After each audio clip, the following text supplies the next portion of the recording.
لە ئێستادا 2,700,000 پەنابەری سووری لە تورکیادا دەژین. لەو ژمارەیە 270,000یان لە ناو کەمپدا دەژین کە دابەش بوون بەسەر 24 کەمپ لە 8 پارێزگای تورکیادا.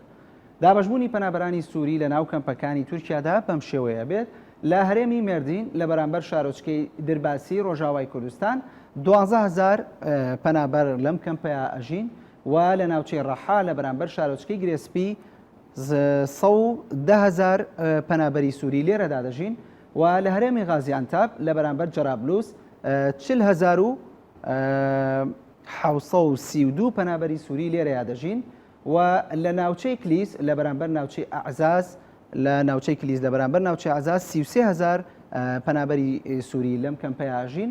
لە ناوچەی قەهرەمان مەرعێش لە بەرامبەر ناوچەی عەفرین 18,450 پەنابەر لێرەیە ئاژین.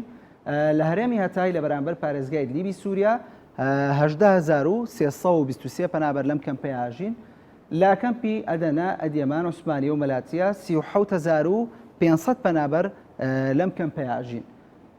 بە گوێرەی دەستگای سەرژمێری تورکیا زۆرترین پەنابەری سووری لە تورکیا لە ناوچەی شارلی ئورفای باکووری کوردستان دەمێننەوە.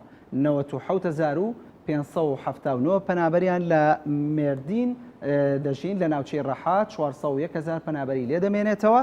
لە ناوچەی ڕەحا 401,000 پەنابەر لە ڕەحا دەمێنێتەوە و لە هەرێمی غازیانتاپ 140,000 پەنابەری سووریا لەم شاری تورکیادا دەمێنێتەوە و 129,211 پەنابەر لە کلیس دەمێنێتەوە و بەگشتی ڕێژەی پەنابەران 940,000 پەنابەر لە ناوچە و کەمپەکانی باکووری کوردستان دەمێننەوە.